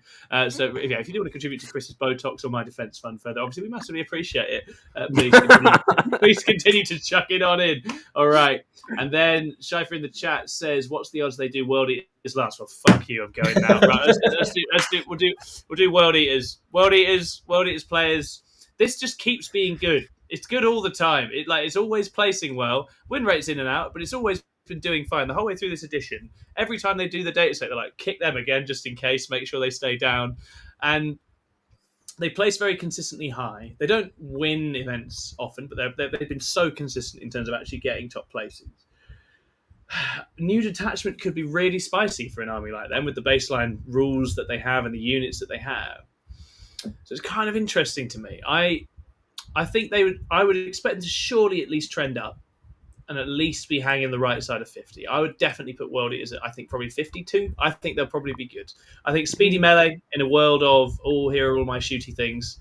They love an army that's like, here's some big targets, and they just run in and smack them all. I think melee pressure, as we've talked about on other shows, definitely has a niche in a world of gunliney type armies, and World Eaters are that. So I think they'll be just fine. Nice. He's now saying, stop kicking us. Oh dear, Martin Dawes ready for a change as well. As far as Votan, I think this is the thing with Votan. Like, I had a great time playing Votan, but it is ultimately it's a great little set of rules. But it is a little set of rules. The only thing I could do to make it interesting was bring a wizard that got back up when he died. That was the only change I made to my list in about 6 months. It was just the same vehicles and guns. So I think they do need some different rules, and ultimately they need that splash release, right? And then they'll be right back at it again. Get that mole launcher I've been talking about, giant mole launcher. That's what we want. All righty, so. Brain's completely scrambled, talking too much, but I think we're on Toby. We are. Fuck yeah! Totally unrelated to what I'm about to do, Chris, but who's your favourite faction that's left? I absolutely love Tau. He's lying! He's lying! I love Tau so much. Who does he like? Who does Chris like on here? Well, well. I'm pretty sure as he's an Eldari, he might like Drukhari because I know Tom likes Drukhari. It's true. I think if you and took Chris definitely looks like a Levers man. Toby, I think if you took Blood Angels off, he'd be pretty upset. Oh yeah, right. Okay. I do. I'm gonna take Blood Angels then, mainly to annoy Chris, but partly because I think this one is going to be so interesting. I think we've left all of the loyalist Space Marines right. Yeah, we're not touching them with the barge pole. No one's got a clue. You don't know what's going to happen. They're going to rewrite that codex. Who knows? Like I've got a mad. This feels like a challenge. I'm going for it. Well, exactly. Let's start. So, Chris, is there going to be a run on the Space Marines now? Right? I'm excited to see everyone go for Blood Angels because I was going to go for Blood Angels, and I was like, I actually have literally no idea. So, see, I think if we saw Chris's Blood Angels, he'd put it at like a solid like 53, 54%, which is probably the sensible route. But that's fucking boring. Yeah. So instead, let's put it at. I think they're going to be jumpy. They're going to be scary. They've got uppy downy nonsense. 57. Let's go. Oh, he's got 57. That's amazing. Oh, Blood Angel stonks high. Nice high stonks. Buy your Dantes now, people. Go to Glasshammer and code Black Crow at checkout for 5% off. Plug. Yes, Toby. They're one of those rule sets. I can't really work out where they land. They didn't land crazy. And they landed in like a melee, like they were a melee army when GSC were having their moment with the Biosanctic and stuff. So I feel like they got a rough start, right? They got a rough start, and I still think there's some awesome stuff in there. So it'd be really interesting to see where they land up. I still think, I mean, even if you just go the special characters and you plug it into like Ironstorm, that's incredible as well. To be honest, like Ironstorm with like Mephiston and Sanguine already, like it's horrific. So yeah, I think they're good. Thing is that their specialist units are just slightly more expensive than you'd like. Yeah. You just feel like you're 1 or 2 units shy of a really good army if you take the fun bricks and like that sort of thing, or you want to take a bit of shooting, etc. You just feel like you're playing a bit more on a knife edge, and I think that obviously therefore holds them back. Like the people that, as we all know, and as we said before, all Space Marine players are bad. So therefore, that just automatically lowers their win percentage slightly. It does. I think they're really cool. As I said, my whole game. They're so fun to play and play against. They're really fun. Really cool. Yeah. So I hope they are good. I would love if they're a 57% win rate. I'm all over that. I'm excited. Just to defend the actual point of view that I think they are going to be. I think they might be in that bracket, maybe, possibly, hopefully. But it always feels like one chapter is always There's always one. It's just which one is the thing, right? Exactly, and it currently is Ultramarines in my opinion. I think that there is like Calgar. I mean, we've just got Titus. He looks fucking awesome. Great stuff for Marines. Yeah. Chris is just like, that unit of Eradicators is balanced because it can't move very far. Just give it Deep Strike. Fuck it. Let's do that. Yeah. So I think it's Ultramarines right now, but I think Blood Angels have that suite of characters, and because they've got these beautiful new sculpts. If I was a businessman, luckily I'm not because I'm stupid. Same, bro. Same. Yeah. We're all dumb together. You just have to find one and hang out with them, and it all works out. It's like I'm with dumb. But yeah, so I think the Blood Angels characters could so particularly with the Sanguinor, particularly with Mephiston, even if there's changes to them, and I think there will be changes with some of them. There's 2 powerful lone ops there, and I think there's the scope and the potential for them to be really good. So yeah, Blood Angels in that 55, 59, 57 was a little bit to annoy Chris, and I feel like I've achieved my aim. Would you like to settle with 57, or did you want to change No. Actually, you know what? I'm going to change it. It's going to go up to 58. Excellent. Whenever challenged, double down. That's what we do. Exactly. I'm the guy. If you knock on the door while I'm having a crap, I'm going to knock back. That's so good. Oh man, what the hell do we do now? Right, what are we picking? What the fuck are we picking? Is it you, Chris? I'm gonna go Drukhari. Oh, okay. Go on then. Let's see it. Shit. They really are. They've had a bad couple of months, to be honest. It's been a bad time, hasn't it? And I think they're on a downward trajectory unless they get a magical next detachment. Like obviously, I again, really don't know. So hopefully this doesn't backfire. But I've gone for 47% again. That's lower than where they are currently. They're just underneath 50. I don't think they're going to get up to a 50. I just think I think there's too many fun, exciting things at the moment, and I just don't really see it. So 47%. It would take a pretty banging detachment, wouldn't it, at this stage? I think to bring them back to life anytime soon. I think they're just in that position where Sky Splinter got us all out and killing people again. That was great fun. It then got nerfed. I think the game had already moved away from it. There's a lot that was hostile to Drukhari, even when Sky Splinter was good. So they're in a rough spot in the wider game sense. Good players can still do lots of fun stuff with it. We'll wait and see, and fingers crossed that Grotmas gives us something that brings them back to life. That'd be very nice. Just very quickly on before we go on. What I'm really interested to see is if we get something that's related to homunculus covens. Yes, Talos feel like they are. I totally agree. Just like, especially right, like, that's the sort of feel no pain heavy builds with the Grotas and the Talos. If there's something that works with that would be spicy, right? Exactly, yeah. And between that and then just Scourges just being really solid, like if they can build that list into the right meta, I think they could be absolutely disgusting. Equally, I totally agree. It's such a high like entry point in terms of skill. Like you make one mistake with that, and you just lose in seconds. Yeah. So it's that's a tough one to handle. But if the sort of the diehard Drukhari players, like our own teammate Darren, sort of end up keeping up with those attachments, I could actually see them like going completely the other way. So it'd be really interesting. I totally agree. They've definitely got the potential to tick if you get a good thick city build. Because again, they have exactly that. They have exactly that thing where it's again like some of the other armies you mentioned. There's not that many players. The ones that do play devotedly are pretty good at what they do with Drukhari. So if they all come back out, then they could have a great time. It's in a context of all these things coming at once. You're like, is it going to be good enough? Is a detachment all going to come? Or because I just don't know. I don't know what you can do now. I mean, they're not going to row back all the points changes on things like Sky Splinter. So it's like that's not going to work in the time being. So it's just I don't know. We'll have to see. Awesome. Okay. That now puts it. Fuck's sake! I keep forgetting who it is. Aaron. Is it Aaron? It's Aaron. Aaron, it's you, mate. Let's go. Right. I'm going to go for it, guys. Tyranids. Tyranids. Davey, if you're listening, it's Tyranids time. Bugwatch fans, if you're listening, it's Tyranids time. This is where you can get real Tyranid content. Do it in like 10 seconds and then move on. We always get shit about not doing Tyranids justice whenever we do these. 45% done. See you later, boys. Right, moving on.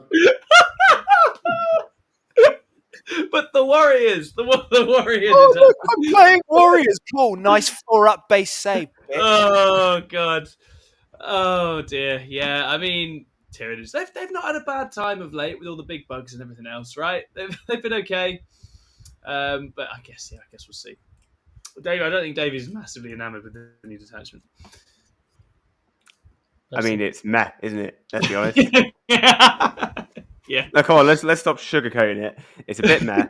Yeah. They do all right in some countries, I guess, but like they're just Australia. They're just a bit, I don't know. Let's go over to the US where like fucking Custodes can win the world championships of Warhammer, for Christ's sake. Anything goes over there. So let's look. Unless the data slate is extremely kind, yep, they're gonna have a rough. It's gonna be rough. That's totally fair. I say again, it only takes a few gun lines to emerge that pick up those bugs, and then it gets a bit sad for it. So we'll see. All right, that takes it back to I want to say me. Is it me? Yeah. Cool, awesome. I've completely lost the thread. I've been having too much fun, and now I don't know where I am. Jack's talking about Tau in the chat, so I'm going to do Tau. Tau, as we all know, are a really, really good faction and have been the whole way through 10th. OP, some would say. Super strong. The problem is the players. Super powerful, and only a really bad player could fail to unlock their brilliance. I think you've just got to wear a kilt and you're fine. Yeah. No, I mean, I guess the honest truth is that Tau have got a lot of stuff. They play the game. The book's settled. I don't think the book has never really fired the imaginations of a bunch of top players. They've never really all settled on it and given it a go at any stage. It's been an option in teams, but I've not seen it really picked up in singles by anyone you wouldn't expect. And again, it's a bit like Drakari, where it's like, unless some detachment comes that's like the world ender, and everyone's like, which I just don't think they'll do for Tau. I just don't think they're going to be like, let's kick Tau back into the sun. This is the addition that they handle Tau very carefully, and I don't expect that to change. So I'm going to put Tau at a casual 47.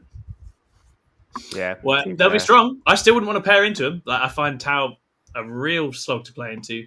But I just, I do think they are middle of the pack. And again, in an environment we're going into now where exciting things are going to get pick up, not non-exciting things pick down, unless this Grotas attachment's bonkers, and we've obviously not seen it.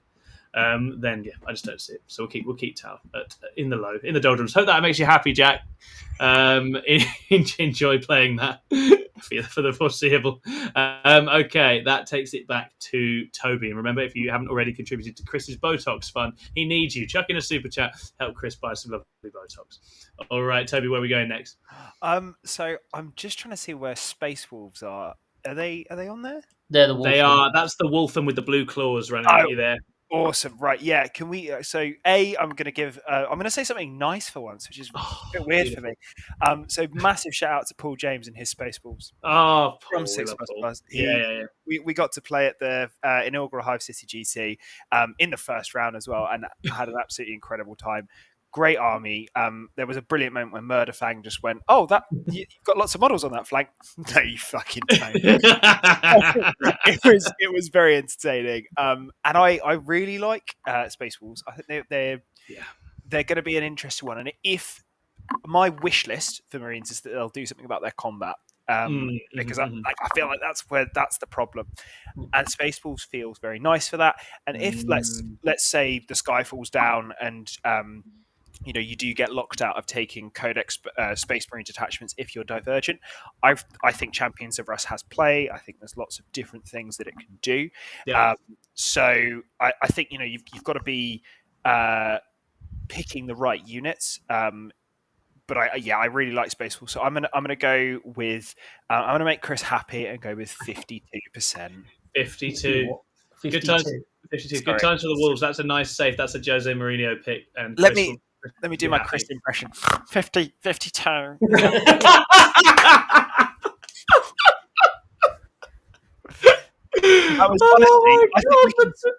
We can skip it. It's like being in the room with two of him. Yeah, it's amazing. I was confused. Honestly, sorry, Chris. We can skip you now because we've done such a I think that's exactly where I would put them. So I think the Wolves Champions of Rust is great. It's really fun. Paul's had a blast with it. It does so much damage if you let it get into you. It's very, very vicious. And I think I think there's no reason to think there won't be good times for Space Wolves, especially as you say, if they uptune the Space Marine melee, they'll just inevitably benefit by association in a way. Yeah. Alrighty. That takes it back to, is it Chris? Yeah, I'm going to do exciting Chaos Knights, and I'm going to say they're slightly better than normal Knights, so I'm going to go 48%. We always do this every single time. Every time Knights and IK come on, we go, Knights, not very good. Chaos Knights, mildly more interesting, so we're going to put them next to them, but slightly above. Because none of us care about Knights. We need a Knights specialist. We need that. We do need a Knights specialist. Let's move to more interesting armies. So, back to you, Aaron. So let's do something controversial. I love it. Change it up. I'm going to go for Dark Angels. Oh. Now, the thing is with Dark Angels is Toby loves to talk about being like 44% win rate, folks. And that's because it seems he's not been teaching his following how to actually play the game. So don't give my secrets. I just don't want to get nerfed. So yes, we don't know what's coming for Space Marines. We don't know where the slate's going to go. It is a bit of a minefield, but they were 42, 43, 44%-ish. Something like that, wasn't it? So let's put them up to, I think they're going to go up to 49%. Okay, yeah. That's totally reasonable. I think they're going to go up. I consistently fail on this game because I think Dark Angels will be good and then they're not every single time. So I admire that I think you've played it a lot safer than I normally do. Always keep them south of 50 is my advice. I've gone for them many times and lost because I dared to dream for Dark Angels. So I love the fact that with Toby and Dark Angels, right? Toby was forever said he's Dark Angel player. Guess which was the only miniature that was actually Dark Angels in his fucking army for ages? I don't. Azrael. That's the Actually, only. was that it? Yeah, that was it. And I was like, oh, look at me. I'm top of the Dark Angels board with Azrael. It was. To be fair, I was playing Firestorm, so at least there was some spice in there. Right. Okay. But I was like, I'm playing Dark Angels. Azrael. That's it. Yeah. I mean, to be fair, that was. I think there were Marines players in our chat talking about it the other day, and they were basically just like, the problem is that Azrael just gives you an extra CP and no one else does. And then they were like, oh, maybe they should do it in a slate so that all Marines can take a character that just gives them an extra CP. And I was just like, what are you fucking saying? Like you can't just assume by default you're all going to get millions of CP. It's absolutely insane. But he is so good. Like, he is really, really good. It blows my mind that you can complain about a faction that literally has access to so much. I can never fathom it. But they always vote, and they always get in the end. They always get something. And it's sort of like they're like, oh, we haven't been broken in a while. Can we be broken? Okay, yeah, there you go. You can be broken. Everyone gets a melter pistol. Have fun for 3 months. Go nuts. Mental. Anyway, Are they also the only faction that got like 2 codexes in one edition? Yeah, they did. The second one of which crushed everyone for all of the rest of that edition. Oh my god, the Iron Hand build. Yeah. I think that was some of my first 40k events. I just remember. In fact, if Ben Jones is still in the chat, I played Ben Jones at Beachhead with my Eldar army, and I just ran it all into his Iron Hands list, and it sort of crumpled up like a piece of paper, and that was just the end of the game. It was just literally like a one-turn. Oh, I'm dead. Okay, cool. That was fun. Ben was lovely. Right, it's me now, right? I think I'm going to go. There's not a lot of good choices there. Still don't want to touch Deathwatch with a barge pole. Got no idea. Sisters. They're dropping. They're dropping off Sisters. The love is not there for Sisters. They've had a lot of nerfs. Can I see them getting buffed up again? It's another one it's a cusper, isn't it? It's a cusper. Could go either way. Ultimately, they do have good rules. They do good damage. But are that little Kavala players that play them, are they going to stick about now with all these new things going on? Doesn't feel like a Jack type plays Sisters for the next 3 months kind of time, does it? No. Doesn't feel like it. You've got to make a big call. Oh, I'm going to stick at 50, but only 50. I'm going to put them on 50. Whoa. I'm going to have faith that their bonk is enough that they hang in there.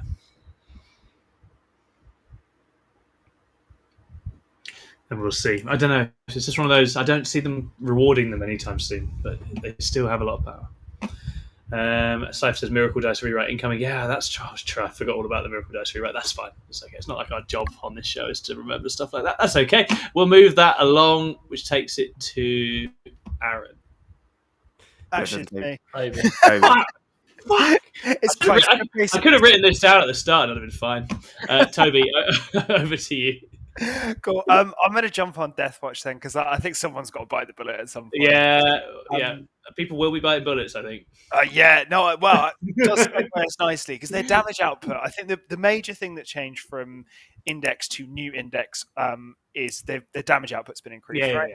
Yeah. And I think that looks really cool. There's definitely some interesting aspects. Heavy intercessors with jump packs. They're just Inceptors. Don't get too excited.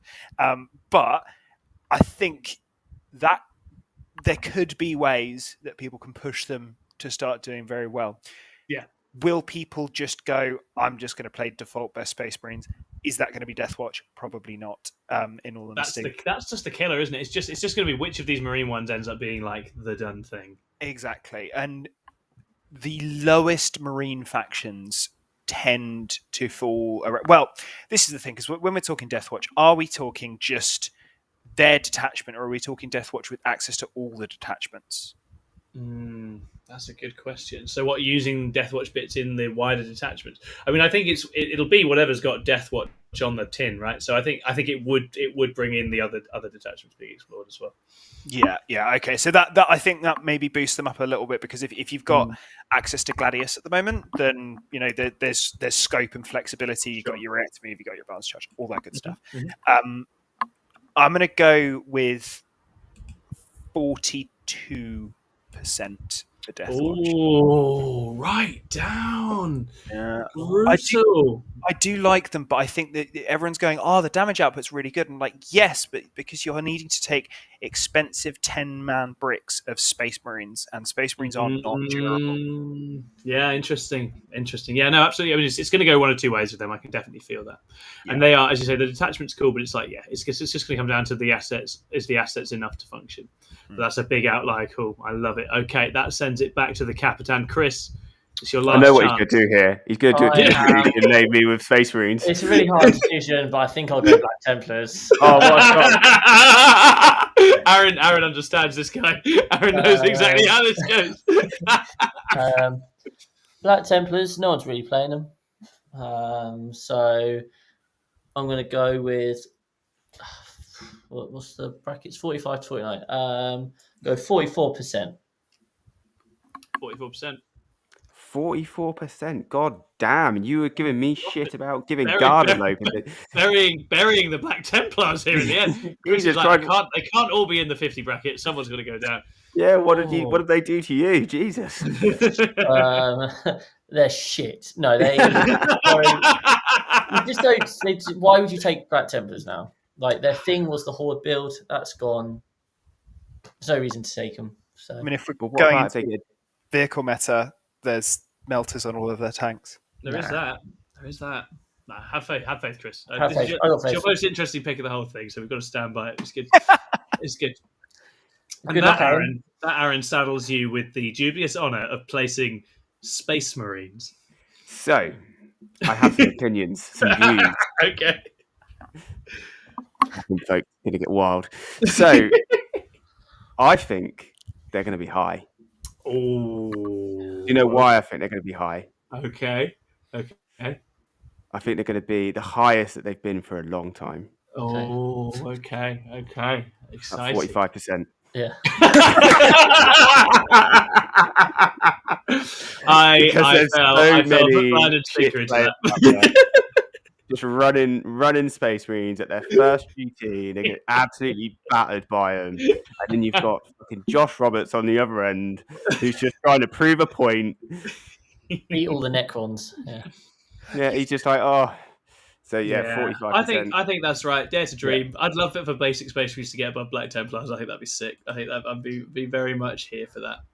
All right, so there we are. I remember the last time that Marines were like over 50, like vanilla Marines. It just doesn't seem to happen. With the way it works now, I just don't know that it just don't know that they, because there's always going to be something in another one, unless they go absolutely ham in buffing the sort of the non-compliance or something. But it's really hostile to them. Yeah, exactly.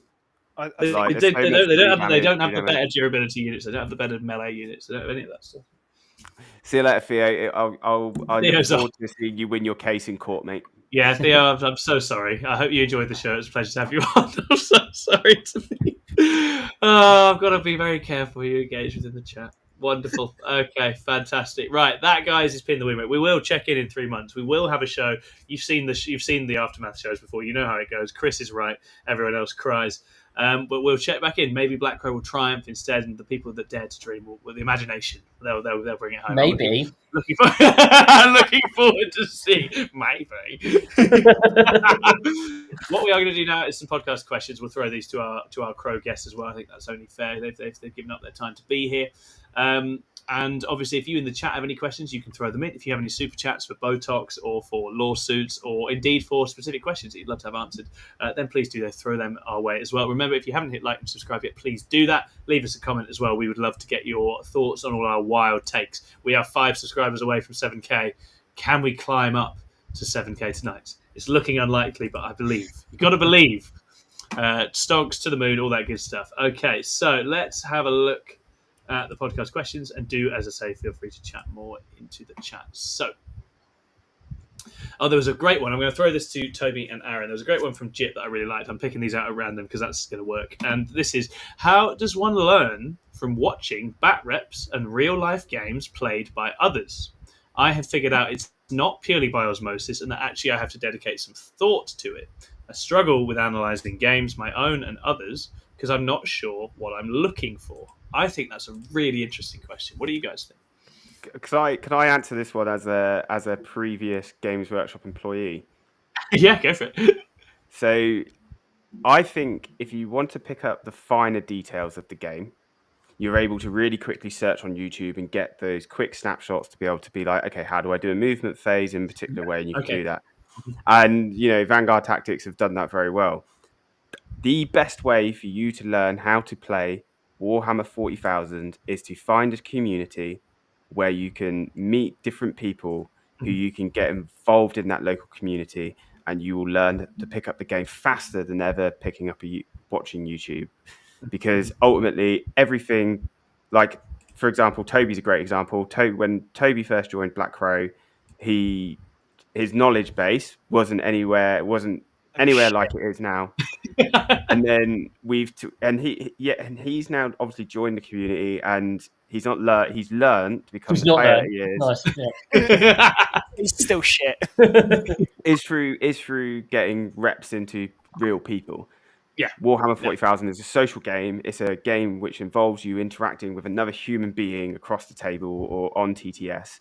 And I think just watching YouTube purely on its own, it depends on how good you are at retaining information. But I think actually the best way is just to go find a community and go play with them. Mm-hmm. For sure. Yeah, I mean, I think I want to back up that point. Because as soon as you asked that question, Tom, I was like, so personally, I don't really watch much Warhammer YouTube. It's just not like, since I got into competitive Warhammer, I kind of stopped watching battle reports a lot of the time. And that is because I try and dedicate my time to playing instead. Obviously, if you're not in that situation, I think look for the channels that explain why they do something in depth. 100%. Yeah. My watershed moment was actually when Stephen Box went on Winter's SEO and explained why he was using his unit of sisters to move block Winters in a certain way. And at that point, I was like, oh, I get it. I can use that rather than just try and kill everything my opponent's got. So yeah, I mean, he's a professional coach, so obviously Steve's going to be great for that. So little plug for Steve. I know you guys actually coach as well, so just give 6++ money. There you go. We do also coach. Yeah, give them money. I feel like just get a plug. Steve's got loads of money, Toby. Come on, man. So let's actually show some light. So we have been interacting with 6++ now for a long time as Black Crow players. Yeah. And as a community, we have never had a bad game into them. Yeah. They're always fantastic to play across the table. They have been great for us to chat off the table as well. And actually, they play at a very high standard, apart from Chris. So if you're... He just plays because he's a dick. No, if you honestly, there's lots of different coaching services out there. There's lots of different people out there willing to give their time to be able to teach you how to play this game, which we all know and love. And the best way to learn to play is to come to people like themselves who are willing to dedicate their time and give you a community that you may not already have. Yeah. And that's one thing that 6++ do that is very similar to Black Crow, is that we bring in communities, right? So if you're willing to pay for a community, there's one that I'd wholeheartedly advise you buy into. You're a sweetheart. That's very kind of you to say. The community is what it's all about, isn't it? Absolutely. I think I completely agree. I don't know if you had any thoughts on the question as well, Chris, but I think the explaining why and seeing the mechanics, so that's something that someone you're playing with can really help you with, right? If you're having those kind of games where you're learning and they're actually explaining why they're taking the decisions that they're making, that's so much more useful than just having things done. So I definitely advise you in games to be consciously asking people, I want this to be a learning game. I want you to talk through what you're doing. If you feel like you're at a point where you're like, all you're doing at the moment, what you want to be doing is absorbing how people play this game at a high level and just taking that in, then just be active about that and make that the goal, and just make sure that your games are really learning focused. And also, I think there's players out there you have games with where you feel like you learn things, and there's players that you feel like you don't. And they're different experiences. You might have a great time with people, but not feel like that's leveling you up. But I think it's very important to keep track of those games and those players who you feel like I've been tested, I've been made better, I've learned things, and make sure you keep going back to those people and getting those games. I think that's definitely. I think, as like Aaron said, breaking it down into the minutiae, the different aspects of the game, just like I know Chris does very well with his micro and his thinking about the sort of micro dimensions of the game as well. I think that's really, really good. I don't know if you had anything else to add, Chris. I was going to say, I think, because obviously the question was mainly about like watching videos and stuff, and I think you've got different types of battle reports on the internet. Like if you think, when I got into it, it was tabletop tactics, right? But that was more of like an entertainment based kind of battle report. So some people are looking to watch videos just to be entertained. When we started the channel, literally one of our taglines was battle reports focusing on the why, and that was a big thing for all our battle reports. It was, we weren't just saying I've done this and this has happened. It was I've done this because this has happened, because I want this to happen, or X and Y. And we don't do as many battle reports as we'd like, and that's going to be a big focus for us like next year as a channel. But they are always about the why. They're always about well, I'm doing this because, and so try and find channels that do that. Art of War do lots of coaching matches where they talk about the why and explain those sorts of things. And try and find channels that do that. And if they're not, one thing that's quite nice, especially because usually you watch armies you like, is maybe just, oh, it's their turn. What would I do in this situation? Yeah, and just try and put yourself into that situation on the game, and then see if they do the same. Especially if you're watching high level games, maybe war games live, finals, events, and stuff. Yeah, there's a sort of jumping off point, isn't there? I definitely found this where you observe games and you realize there's a jump from playing it like you think an army would do the stuff to, oh, here are the little tricks and traps and tools of actually 40k in terms of blocking things and gaming movement in certain ways and taking advantage of terrain and all these things, which it's not intuitive, because if you're like, oh, if I just play this like it's an army going to have a battle, you're not going to immediately think of all those things. But once you see them done, the one that always comes back to me is Jack Tight with space, right? Once you've seen him screen a board, you're like, oh my god, okay, you can just do absolutely bonkers things with space. Absolutely bonkers things with space. But you have to see it done to understand it. Having had it done to me. Yeah, you did. You did. As a Grey Knight player, he took up the entire board.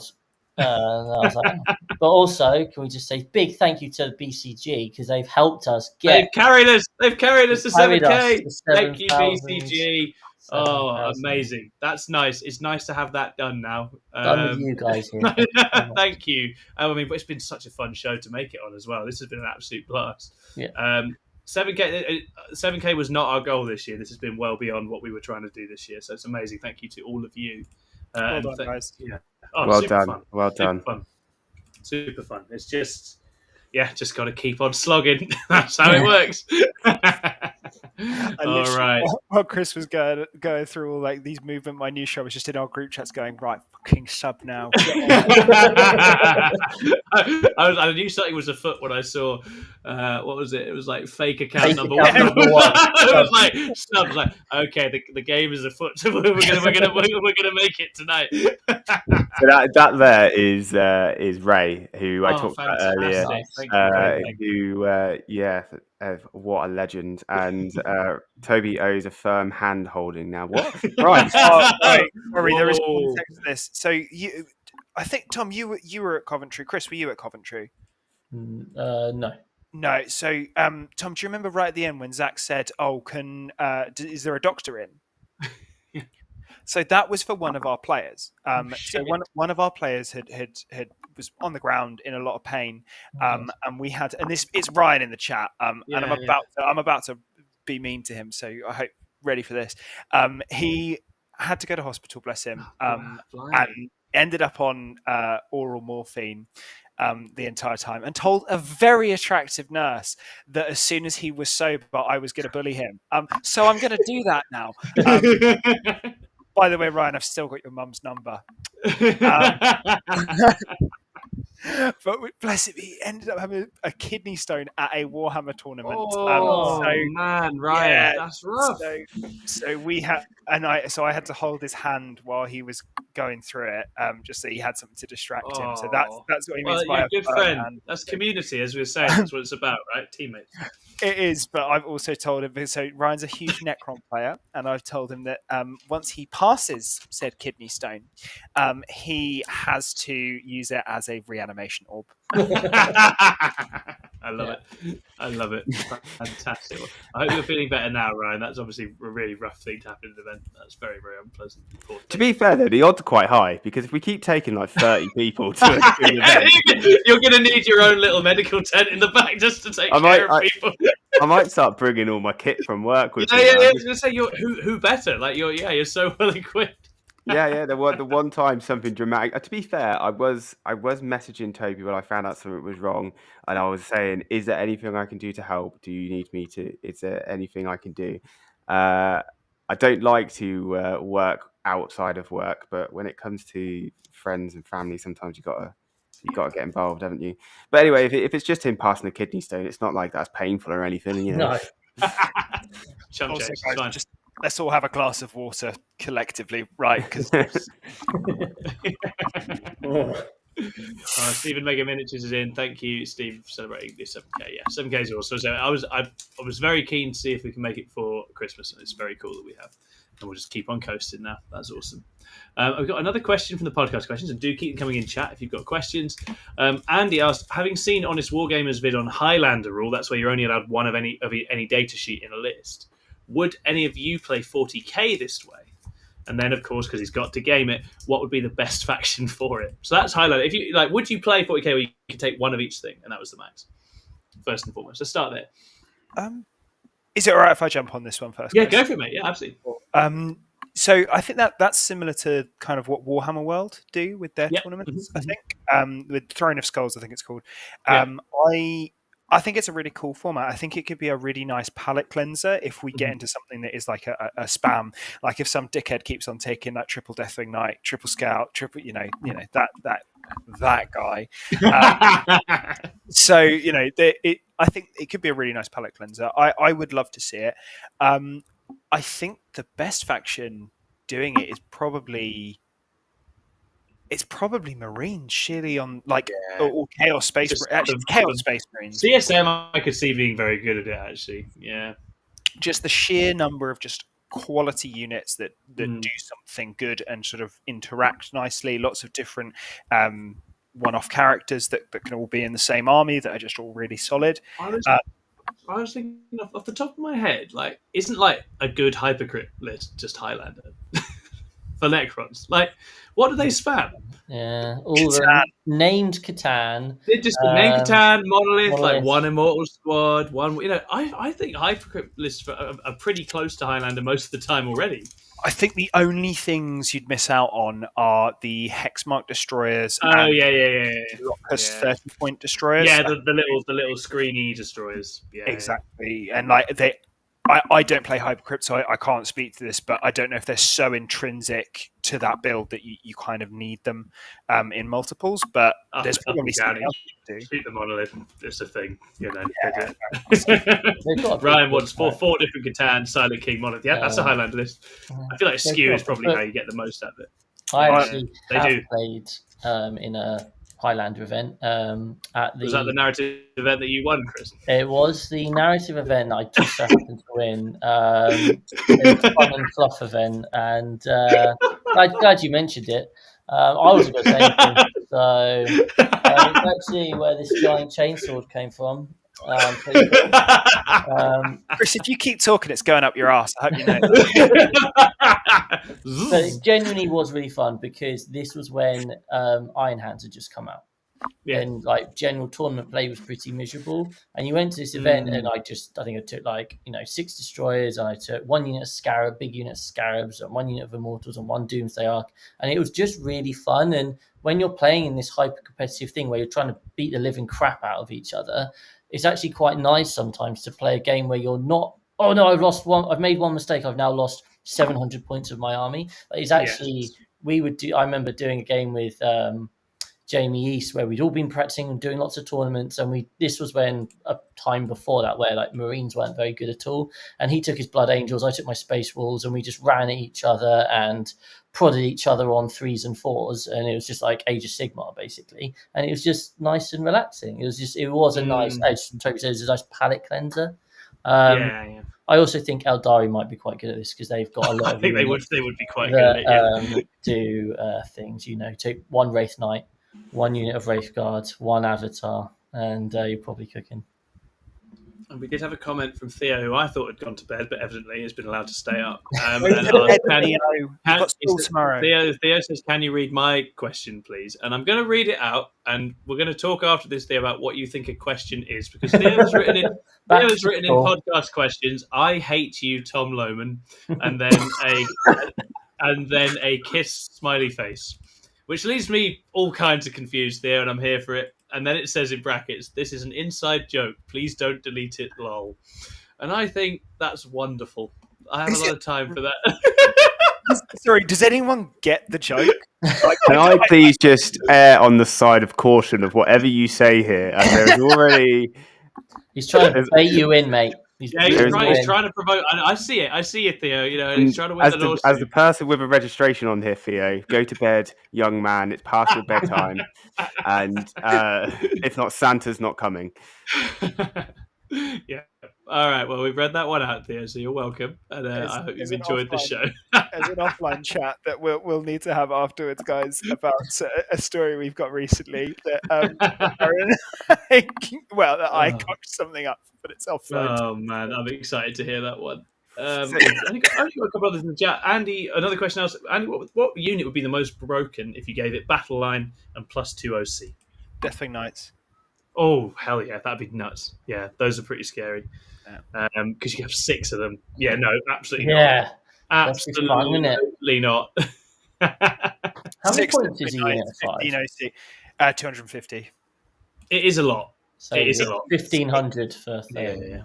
Honestly, I think I would do that, and then just like some scouts and things like that. Of course you would. Every Dark Angels player would. As soon as they can, they do it. They always do. Can I just interject here? Clearly they don't, if you've looked at the win rate. Because if Toby's been preaching this for ages, and clearly it's not changed. No. You do see some wild things. People are like, "Hey, have you tried Ravenwing Black Knights?" And I go, "No, because they're shit." Yeah. Yeah, and they didn't wow me in my game against Script the other night. So I don't really know what that unit does. Okay, I think we've only got one other one. This was from Ultimate Funk, who asked, "How thin is too thin to spread yourself game wise? Right now, I'm trying to play 40k, Sigmar, Old World, and soon Middle Earth strategy battle game as well. And I think it's not helping me actually A, get better at any of them, or B, have a goal or aim in mind with any of them. Any advice for managing competing demands of multiple games?" What do you guys think of that one? So I think that's an interesting question, right? Because it depends on what you want to achieve from each of the game systems you're playing. Yeah. If you're playing 100%. If you're playing this as just a casual player, then play as many game systems as you can manage. If you want to take something seriously, you basically stick to that one area and you practice, and that's how you get good.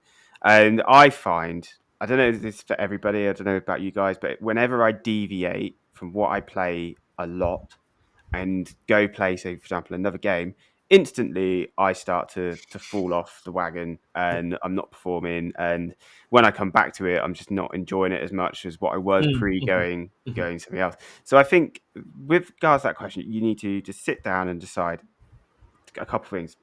What do you enjoy more playing? What style of the hobby do you enjoy? Mm-hmm.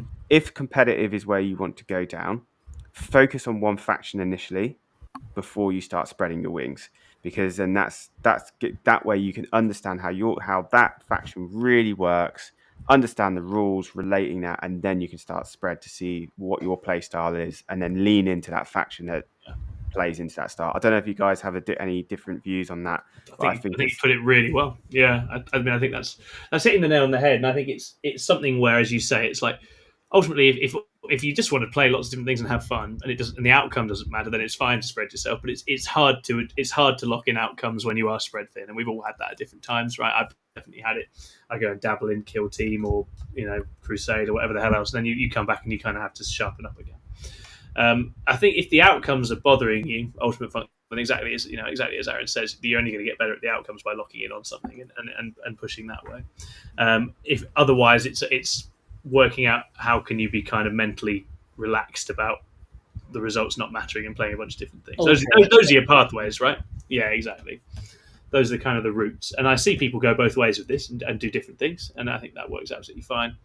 I mean, I have even with armies in 40k, it's so easy to get sidetracked in lots of different directions, right? And that can also be counterproductive sometimes. You try different things and get a bit less sharp. And confidence is a really funny thing in this game, where it's like it does take a little while to build it up and get yourself in form with things. But I would not worry. I think you've got lots of nice options there. It's just picking which way you want to go with it and having a think about what you're most motivated by, I think. Did you have anything to add, Chris? I was going to say, like fundamentally, if you think how do you get better at something, it's by putting in lots of hours. And if you have a set amount of hours you can put into your hobbying or your gaming on a monthly basis, if you're going to try and divide it 5 ways, then obviously you're not going to spend anywhere near enough time to see proper progress unless you're like unemployed and get to play games all the time. But Dave's just had a baby. He works right full time. So for Dave, I think it's about, as I said, like those expectations. Yeah. Are you okay with the fact that you just want to play a bit of the game and you'll just learn from there? Or would you like to have a bit more of a go at playing something, in which case you just need to play that one a bit more? And because as soon as you start putting multiple game systems in your head and trying to juggle all those things, it just causes too many conflicts, I think. And then you need to be, on top of that, in order to improve, you need to be having focused practice time, like that fun casual game with your mate. You could do 3 of those and not see any progress. But if you played one really focused practice game where like, right, let's try and analyze what's going on here, that will. So maybe how you practice or play might also be a potential issue as well. But I think probably 5 game systems is slightly too many. I'd have 100. But don't drop Middle Earth, because Dave's doing Middle Earth. He's doing Pirates. And don't drop Middle Earth, Dave. Just don't do it. 40k in Middle Earth, Dave. Yeah, 40k Middle Earth. I actually think there's a bit. I get a bit of an uncanny valley thing with AOS and 40k in particular, where because they're very similar, but they're not the same. You feel like you know things, but you don't, and the little particularities and overlaps are much more confusing because of that. So I find those two harder to have in my head at the same time. I do think things like Kill Team or MESBG, which are actually very different in how just the entire design and what they do, are much easier to not be occupying the same brain space as 40k, if that makes sense, Dave. I think that's probably a fair assessment. Who knows? Okay, wonderful. I think that's all the main questions. I think we had... There was a question in the Moth chat in the Discord asking, is Codex Moth getting a grotless detachment?